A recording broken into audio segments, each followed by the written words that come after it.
A very good morning to you. Welcome to the Friday edition of the show. It gives us so much pleasure to be here to take you on the trip across the morning spinning world of sports. I'm Yemi Adebayo. Good morning and welcome. I'm Cecilia Morbe.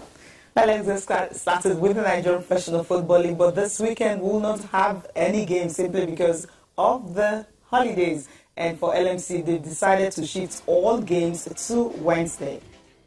All right, still talking about football at the FIFA Confederations Cup. We have a record breaker, and he is Alexis Sanchez of Chile with his 38th goal, overtaking Marcelo Salas to be the highest goal scorer for the Chilean national team. A good one for him. Also on the show, it will be a tough call for Mercedes. That's what Avatar Reporters is saying, talking about Azerbaijan this weekend when the Formula One gets on the way. Yeah, I don't blame it. It's been tough this season. There's been a fight between Mercedes and Ferrari. So he's saying, look, you guys expect us to win, but it's been tough. So I'm not going to sit here and say because I'm a Mercedes driver that we're going to win. It's tough to call. And I understand this position. Yeah, it's understandable. But then we'll start with the NBA draft. We talked about some of the big players that will be drafted last night. But then I think we'll take it from the angle of Nigerian interest. But before that, we get to listen to the overall picks and all the players that were drafted last night. You know what it means when you've dreamt of something so much for a long time. You feel this is finally it happened. So it's like a dream come true for most of these players. From the Philadelphia 76ers, selecting University of Washington guard Markel Fultz.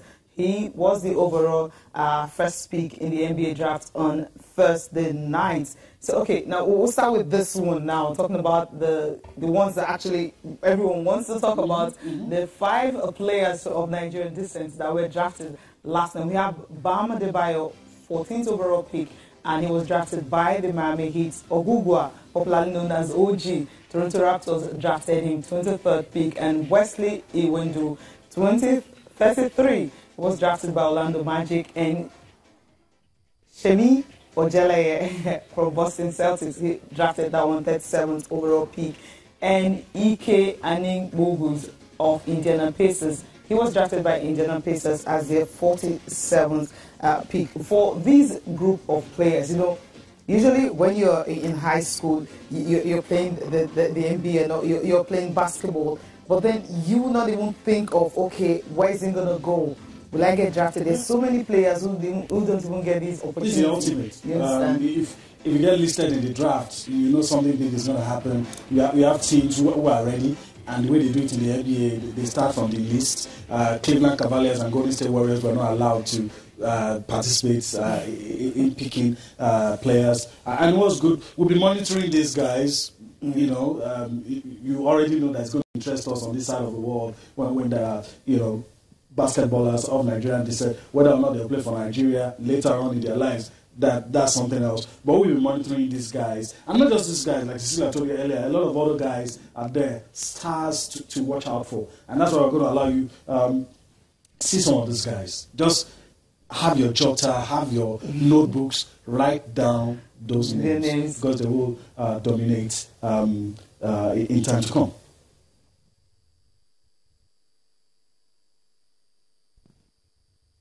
Now, like I was saying before, though, this is a dream come true, really. Just all the hard work I put in coming into this, I'm looking forward to going to this organization, just giving it my all. That's one thing that I always want to do, come in and give my all. And then off the court, I want to give back to the city and everything like that. And I'm just happy. So I don't think there's one thing you can learn from him. Just everything he's going to teach me is going to be, useful. Obviously, he's the best point guard I ever played. So I'm looking to go in there and just learn from day one. Yeah, this has been a great night. It's been a dream come true, just making it to the NBA and, being drafted by a great franchise, like Boston. And I'm excited just to, bring a lot of versatility and just accepting my new role and, just trying to be the best at whatever Coach Stevens, wants me to be. I mean, it's just a great honor to be here. So I'm blessed to be part of a historic organization, so I'm just going to do everything I can to help the team win. Yeah, for sure. To be drafted and to play in a place that already have international player, it's just great to, adapt to the environment. Like you said, and I think to play with them, to have a lot of advice of how they feel, how they felt on the court, how was their rookie season, just like great for me. I mean, I was like all kids. I was watching LeBron, Kobe, Durant, Allen Iverson, so I was hoping that one day I'm going to be there too, and now I'm hoping that one day other kid going to watch my top moments and I'm going to think that he wants to be like me one day.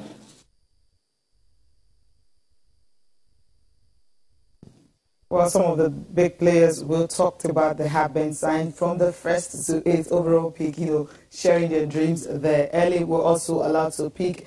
They pick Lonzo Ball of UCLA. Everyone has been talking about that player because of how, he led the college basketball when it comes to assist in the game. The good thing about the NBA draft is that it tries to, should I say, solve the power balance. Okay. You allow the teams that didn't do too well be the one that gets the first choice, right of refusal, so to speak, to pick this players. And you don't allow, this year, like I said earlier, Golden State Warriors and Cleveland teams that could decimate anybody. You don't allow them, because there's going to be a golf in class. Yeah.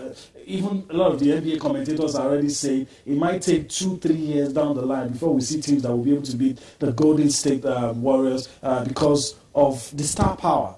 And LeBron even also admitted that, look, we might need to get another top player to come to Cleveland before we think of staging these guys. But good for these guys. It was their night, and they made a show of it. So we just have to wait and see whether or not they will live up to the hype. I remember a lot of names down the line over the years that people have said, this is the next big thing. The next big thing doesn't always translate to becoming the big thing. So we'll see what happens.